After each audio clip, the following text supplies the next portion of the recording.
from what videos necessarily. Like I can go into each individual video to see what they subscribe from, so kind of see like what people like. But even so, I just see more.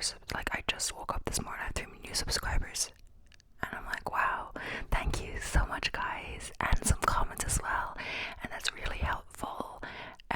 I have been looking for some criticism, what to do differently, what people like, so it was really helpful to get that positive feedback in the last one. So if that's you, thank you so much. Or like positive criticism, I don't know what you call it, like it was in a very phrased in a very nice way.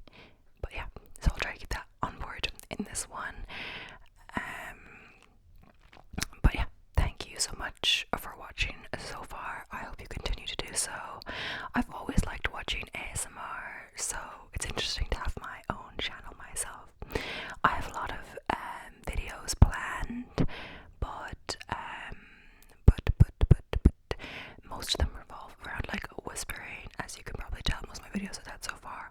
There aren't many actual like trigger kind of videos, but maybe I'll include more of them in the future,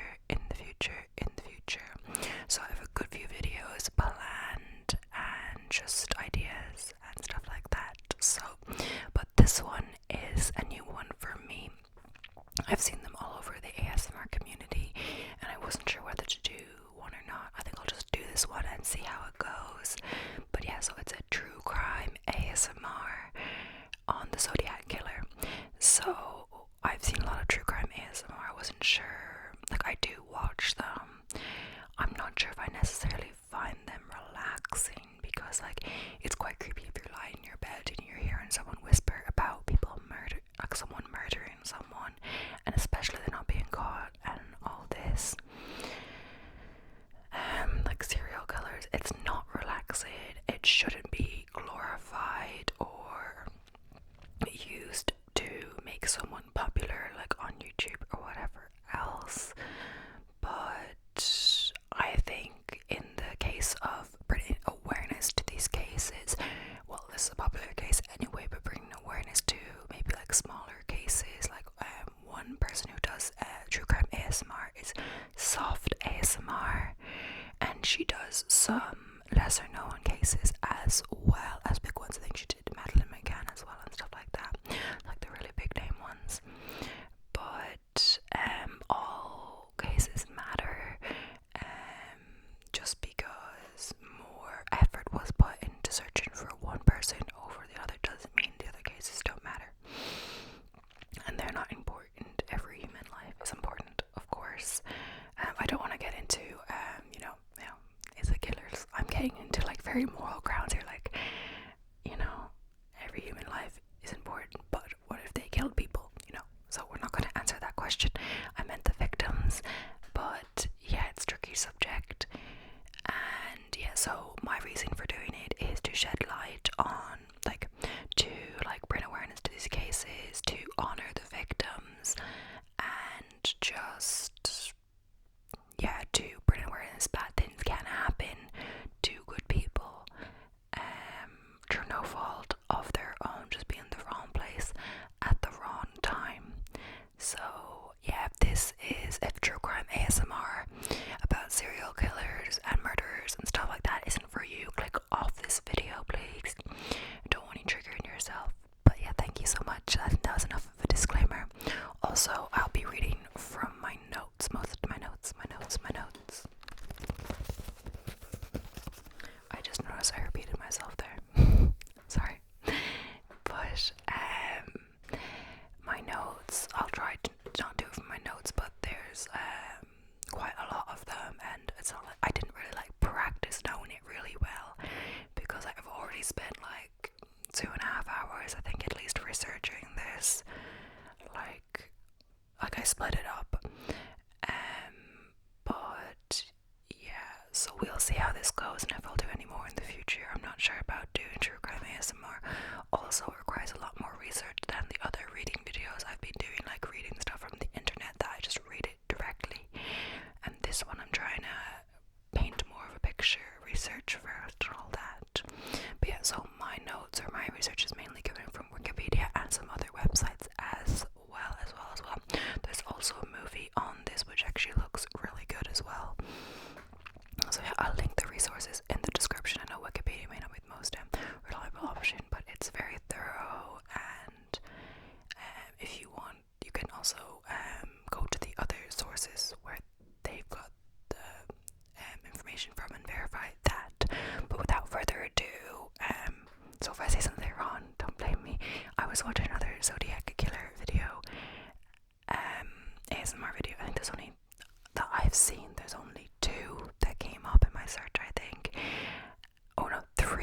was a clap. 3 that came up. I thought there would be more, but one girl actually got one of the things wrong, and I noticed that because I was like researching that bit at that moment, and someone commented that as well. So yeah, let's get straight into it. I'm not sure how long this video is going to be. It's just going to be until I finish the end of my notes, basically. And sorry if I'm going to be reading a lot. That's just how it is. If you have a real preference to just talking directly to the camera, let me know. But you know, it's hard to memorize 5 pages of notes on this, and that would take longer. And I think I prioritize just being able to make more videos and read a bit down. Okay, so this video is about the unsolved case of the Zodiac killer, who is an unidentified American serial killer who was believed to have murdered at least 5 people in Northern California between 1968 and 1969. He claims to have murdered a total of 37 people. He is named the Zodiac Killer because he is known for sending a string of letters and numbers to newspapers. He actually referred to himself as this in many of the letters that he sent to these newspapers. The letters he sent often began with, "This is the Zodiac speaking." These letters contained various cryptograms and taunts alluding to his planned murders. Most of the cryptograms remain unsolved to this day. He even sent bloodstained clothing on one of his letters and left a handwritten note on the side of the car to one of his victims. I'll go further on this in the actual crimes these are relating to, because I wrote the intro first and then I learned more about it in the individual crimes. He would also sign his letters with a circle and cross over it, seemingly appearing as a target or a coordinate symbol. Authority believes that the signature symbols were meant to represent coordinates, possibly indicating future killing locations. So, like in the Zodiac, send these symbols and stuff, encrypted letters, that if people were able to figure them out before the crimes took place, maybe they could catch him at the crime scene, or maybe they could prevent this from happening or figure out his identity. But I think he's trying. This is just speculation, but lots of serial killers like to believe they're very, very smart, and smarter than other people, like they're superhuman in some way. So they're trying to prove they're smarter than everyone else, and if people managed to figure it out, they could stop him, but they didn't. So this kind of reiterates his line of thought that he's smarter than everyone else, but that is just speculation. Okay, so about the Zodiac kind of targeting certain groups of people. The Zodiac was known to target couples, attacking 3 separate young pairs in his killing sprees, although 2 of the male victims survived. We'll get into that later. So we can see that he's not very thorough in that. He's not making sure the victims are dead before leaving, and 2 of the males survived, and they could possibly help in the search to find him and put him to justice. But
passenger door was open. A bullet had penetrated the roof of the vehicle, and another bullet passed through a back window.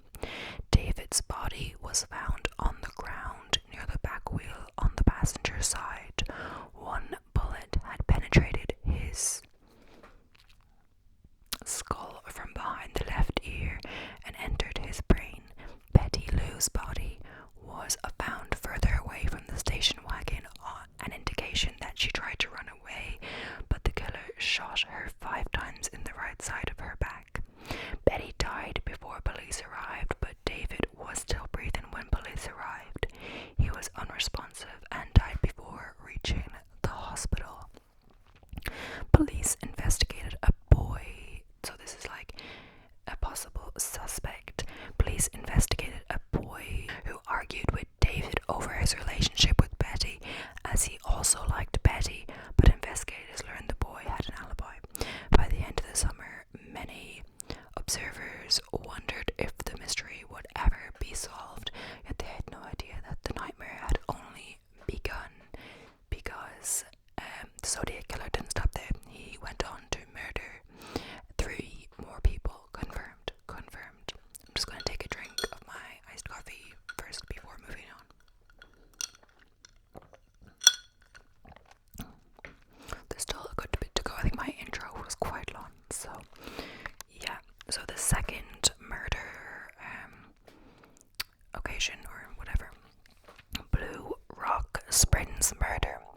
So just before midnight on July 4th, 1969, Darlene Ferrin and Michael Mago drove into the Blue Rock Springs Park in Vallejo and parked. Also, sorry for any mispronunciation of names or places as well.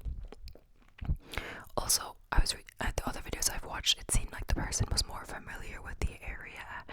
Maybe that she lived near there or was a well-known area. She had visited there before, but I have not. I'm not from the States at all. It is 4 miles or 6.4 kilometers from the Lake Herman Road murder site, so quite close. Darlene was a 22-year-old waitress, wife, and mother. So she was a free spirit with many friends. I'm sure all the victims were lovely people and had many friends and all this. That was just 1 line or 2 lines I saw on some different site. It just depends who wrote the article and what they found out about the victims. So I only had that line for Darlene, but I'm sure they were all great and wonderful people who did not deserve to die in any shape or form. As I set aside, Darlene's, I'm sorry, this is a kind of car, but I'm not sure how to pronounce it, and I've also not written it very clearly. Corvain, another vehicle entered the parking lot and abruptly left. The vehicle returned a few minutes later and parked behind the Corvair. A man holding a light emerged from the air and walked towards Darlene and Mike. Without warning, the man pointed a 9mm pistol at the passenger window and opened fire, firing 5 times. Both victims were hit. Several bullets passed through Magno and into Varin. The killer walked away from the car but returned and shot each victim twice more before driving off. Doctors pronounced Darlene dead on arrival at the local hospital at 12:38 p.m. 2 minutes later, Vallejo Police Department dispatcher Nancy Slover answered a phone call that had been placed from a payphone just blocks from the station. The caller spoke in a low, monotone voice as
murders, but the two cases, separate cases, were related, and the police are in fact looking for the same person to charge for these.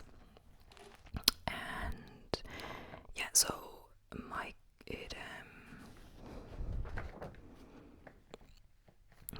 Michael actually survived this attack, so he gives some information on the killer to police, but this didn't really help them find the killer. Like, they didn't find the killer from this information.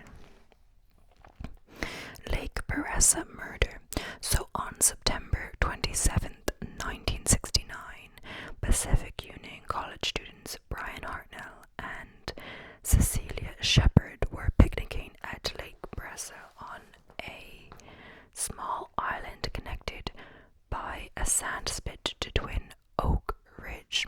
A white man about 5 feet 11 inches, 1.8 meters, weighing more than 170 pounds, 77 kilo, approached them wearing a black executioner's type hood with clip-on sunglasses over the eye holes and a bib-like device on his chest that had a white 3 by 3 inch 7.6 centimeters times 7.6 centimeters cross circle symbol on it. He approached them with a gun that Hartnell believed to be 45.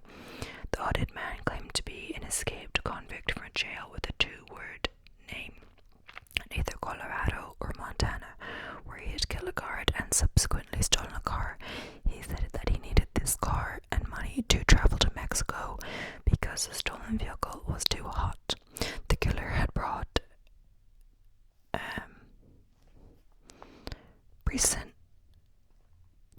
pre-cut lengths of plastic clothesline and told Shepard to tie up Hartnell before he tied her up. The killer checked and tightened Hartnell's bonds after discovering that Shepard had bound Hartnell's hands loosely.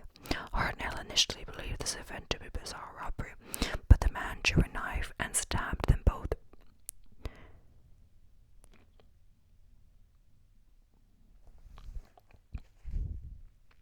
I think that's meant to be repeatedly, but I've written that wrong.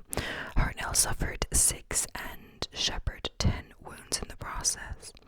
The killer hiked 500 yards or 460 meters up to Knoxville Road, drew the circle cross symbol on Hartnell's car door with a black felt tip pen, and wrote beneath it Valio 12, the 2068, 7th of the 4th, 69, September 27th of the 69, 6:30 by knife. So that's like his previous killings. At 7:40 p.m., a man called the Napa Police Department to report a double murder. The caller described Brian's car, directed police to the scene of the crime, and confessed, "I'm the one who did it." Police traced the call to a payphone at a car wash in Napa. Celia died 2 days later, but Brian survived. It was a few blocks down from the sheriff's office and 27 miles from the crime scene. Detective lifted a still wet palm print from the telephone, but were never able to match it to any suspect. So, in this case, it seems that because one of the victims had survived before in the previous one, the male, he decided to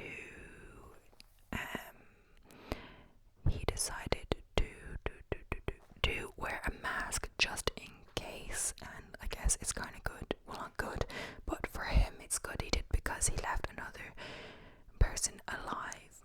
So yeah. And then there's the last one, which is a bit different. It seems like he's getting more lax. Like, the first 2 were committed at night, and this one's was earlier in the day, and this one, the one I'm about to read, is completely different as well. The other ones were in secluded areas for obvious reasons, but this one not as much, so I'll read that one now.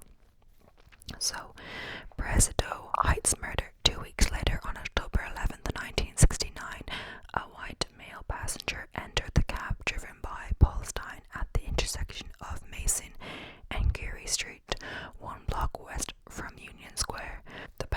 shot Stein once in the head with a 9mm handgun, took the driver's wallet and car keys, and tore away a section of the bloodstained shirt tail.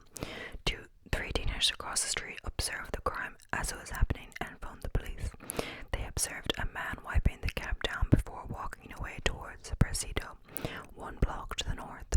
The police broadcast mistakenly described the suspect as a black man, and passing officers dismissed a white man resembling the correct description. The case was considered a routine robbery until the office of the San Francisco Chronicle received an envelope with a letter from the Zodiac which began with the words, "I am the murderer of the taxi driver." The envelope also contained a blood-stained piece of Paul Stein's shirt. This was the last confirmed crime committed by the Zodiac, but he claimed to murder 37 people total. He also sent various other letters to the press in the following months. I won't go into any suspected victims in this video, but there are many suspected victims that I saw, but not confirmed. These ones, the Zodiac basically admitted to them, as we've seen before. He did so in his letters. Once he did so in his phone call as well, and also by writing on the car the previous murders. He wanted people to know and police to know that they were connected. But the other ones could be him, but he didn't make it clear as much that they could be connected as well. But he did claim to murder up to 37 people. So suspects or killers. I'm going to go into a few theories that police have had or people have had. So police have only ever named one suspect in the case: convicted pedophile Arthur Lee Allen. He was picked out of a police lineup by one of the Zodiac killer's attempted victims and owned a watch bearing the crosshairs symbol. He reportedly made a partial confession about carrying out the murders to a friend, but died of a heart attack in 1992 before a case could be built against him. Another man, a former journalist named Richard Gawowski, sorry I'm messing this up, has also become an unofficial suspect among armchair investigators. While Gawowski had an alibi at the time, a recent documentary broadcast by RT in Ireland questioned its veracity. So that wasn't by police, that's by other people, and it's like kind of, not for sure, like they're just speculating. So another big name that people contribute that could be this is Gary Francis Post. So in October 2021, the case breaker, claiming to be a team of 40 cold case investigators composed of former law enforcement investigators, military intelligence officers, and journalists, claimed to have identified the serial killer as Gary Francis Post, who died in 2018 at the age of 80. The team claimed to have uncovered forensic evidence and photos from Post's darkroom and noted that scars on Post's forehead matched those they said were described on the killer. They also claimed that removing the letters of Post's name from one of the Zodiac cryptograms revealed an alternative message. Riverside police officer Ryan Railsback said the case breakers' claims largely relied on circumstantial evidence. That's the end. So I'm just reading what I already wrote. Okay. I was gonna be like, anyway, the case breakers. So yeah, people say it relies on circumstantial evidence. That theory. So anything you can read online is just kind of people guessing and stuff like that. Nothing has been confirmed. No one has been convicted. I also read that they're looking into new things, or even in May 2023, quite recently, the new things. And this is quite an old case. It's from the 1968 and 1969. So it's possible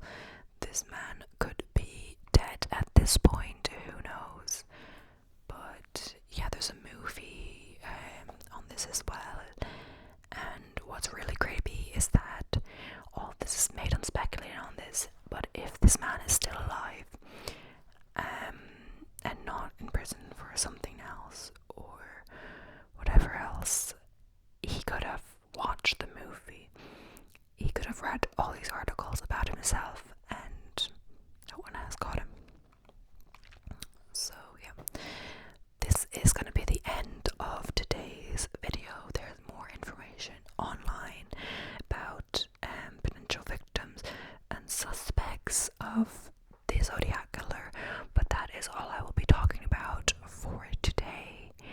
So let me know if you enjoyed this video, if you're interested in true crime ASMR, and if I did okay. I was mostly reading from my notes, but that's how it is, and I'll just kind of see how this video does and see if I'll do any more. If it's quite popular, I might do more, but just bear in mind this takes a good bit more of research than the other videos. I'm like reading questions or facts online. All I do is literally look up the article and read from it. From the Am I the Asshole ones, I just go on Reddit and read from them, which just takes a few seconds or a few minutes to set up my tabs and go. But this one, I had to research online for up to 2.5 hours or so at least before doing that, so that adds 2.5 hours to the video time. And because I'm trying to get videos out quite frequently, I'm not going to do too many of the true crime ones as my main one. Like, it won't be like the majority of my videos because that would just take too long extra time to plan. But thank you so much for watching. Please let me know if you enjoyed it. Please like, comment and subscribe if you haven't already, and I'd love to hear your thoughts. And yeah, thank you so much for watching,